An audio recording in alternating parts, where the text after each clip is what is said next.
Procurador General del Estado, quien se encuentra ya aquí en los estudios del puerto principal. Doctor, buenos días.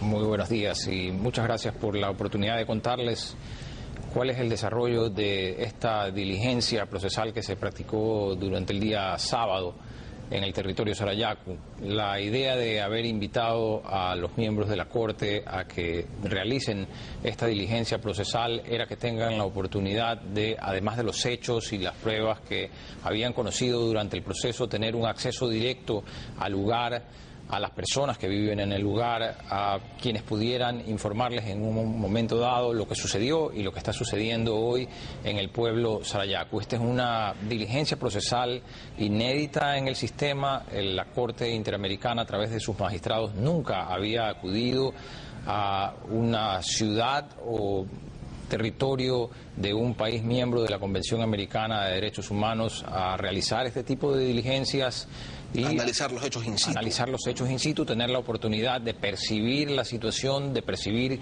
qué es lo que están reclamando las personas que están en el lugar y qué es lo que dice el Estado también de acuerdo a la situación del lugar. ¿Y de esta visita qué le comentaron ellos?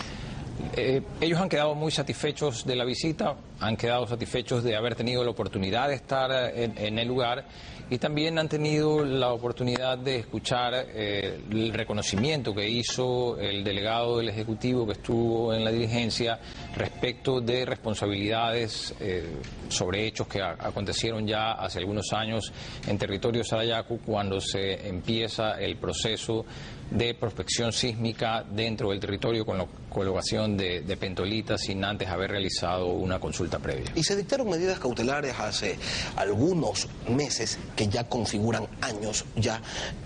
¿Y se han cumplido? No se han podido cumplir las medidas provisionales, pero no por falta de voluntad. El Estado ecuatoriano destacó a un equipo especializado para realizar este trabajo durante alrededor de 6-8 meses entre 2008 y 2009.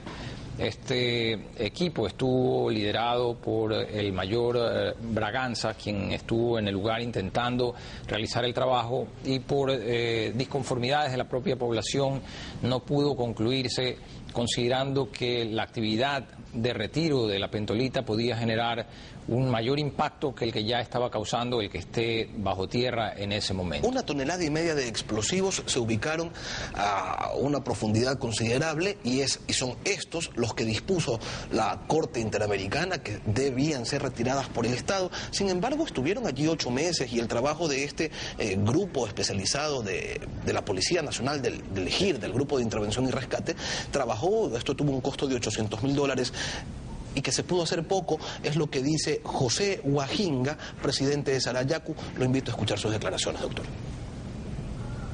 A inicios del 2004, la Comisión Interamericana presentó un informe en el cual la Corte Interamericana adoptó las medidas provisionales a favor de Sarayaku, donde dictaminó varias resoluciones favorables. Uno de estos puntos era el retiro de los 1.400 kilos de explosivos. No se ha cumplido estas medidas provisionales, el 1%, 14 kilos de explosivos que se había logrado retirar por parte de la Policía Especializada. Comentario, doctor, sobre lo que dice José Huajinga, presidente de Sarayaku. En realidad no se pudo cumplir con el retiro de toda la pentolita en gran medida por las dificultades que el propio pueblo Sarayaku y sus dirigentes opusieron al trabajo que se estaba realizando. ¿Pero fue el 1%? No, es una cantidad mínima realmente la que se pudo retirar. No sé exactamente si es el 1%, pero sí es una cantidad mínima, eso lo hemos reconocido siempre.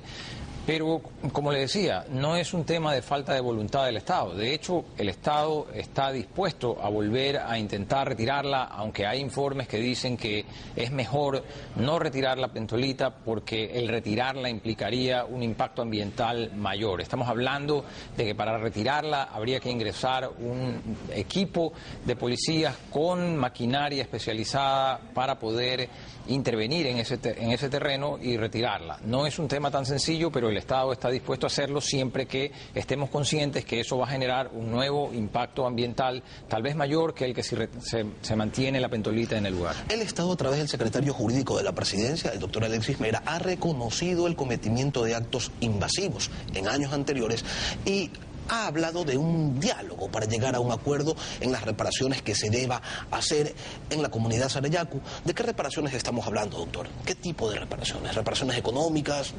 ¿De qué? Estamos hablando de reparaciones económicas, obviamente, en esa posibilidad es parte de lo que se reclama, pero también estamos hablando de este retiro de la pentolita. La Corte podría resolver que debemos retirar la pentolita, pero podría haber instrucciones respecto del lugar exacto donde retirar, que es parte de la discusión anterior, dónde exactamente hay que retirar la pentolita y bajo qué procedimiento. Porque, como le decía, el impacto ambiental de acceder al lugar con maquinaria, con personal que tiene que permanecer ahí probablemente durante varios meses, va a generar un impacto adicional. Entonces, si hay que hacerlo, lo vamos a hacer. El impacto ambiental versus el riesgo de tener una tonelada y medio de explosivos bajo tierra, con gente que se moviliza por el sector, que es su zona de trabajo, de cacería y de cultivos. Ese riesgo a mí me suena igual que a usted. Me suena que en principio no debería existir y que a mí no me gustaría estar en una situación como esa. Sin embargo, técnicamente, el análisis técnico que han hecho las personas que han estado ahí, las personas que tienen conocimiento del tipo de explosivo que está ahí, del hecho de que no se detona sin que estén conectados a detonadores y no lo están, del hecho de que son biodegradables y probablemente ya no tienen la posibilidad de explotar, hace que pensemos que esa es una alternativa. Sin embargo, si la Corte decide que esa no es una alternativa, tendríamos que implementar el retiro de otra manera, generando seguramente algún nivel de daño que tendría que ser controlado, obviamente. Este diálogo al que ha hecho referencia el secretario jurídico de la Presidencia, ¿es un diálogo condicionado a dejar de lado el proceso que se lleva adelante en la Corte? No es un diálogo condicionado, seguramente va a haber una decisión de la Corte. Al mismo tiempo, el Estado ecuatoriano ha hecho las reservas respecto de la posición que ha mantenido durante todo el tiempo, en el sentido de que la consulta previa no implica un derecho a veto de la ciudadanía, de la población del lugar, respecto de la capacidad del Estado de continuar con actividades que puedan generar el sustento del desarrollo de este país. Ese es un pronunciamiento que todavía se mantiene dentro del proceso y obviamente tendrá que ser parte de la decisión de la Corte. Que no es un derecho a veto, eso es lo que dice el artículo 57, el numeral séptimo del artículo 57 de la Constitución, donde se señala que la consulta previa es más bien un acto informativo, que sí podría llegar a otorgar indemnizaciones por las afectaciones que la actividad a desarrollar en alguna comunidad pudiera generar, pero en ningún momento representa, lo que usted decía, un veto hacia las actividades que se pretendan realizar. ¿Es inviable legalmente entonces la postura de la comunidad Sarayaku? Nosotros creemos que está fuera del marco de la Constitución. Esto ha sido resuelto también ya por la Corte Constitucional y mientras se desarrolle dentro del marco que fija la Constitución ecuatoriana, el Estado ecuatoriano no tiene ningún problema en realizar la consulta previa. De hecho, es una obligación hacerlo y cuando se inicien actividades de exploración o explotación en el lugar o en cualquier otro lugar del territorio ecuatoriano deben hacerse las consultas previas. Sin embargo, la misma Constitución señala en su artículo 424 que los tratados internacionales de derechos humanos ratificados por el Estado que reconozcan derechos más favorables a los contenidos en la Constitución prevalecerán sobre cualquier otra norma jurídica o acto del poder público.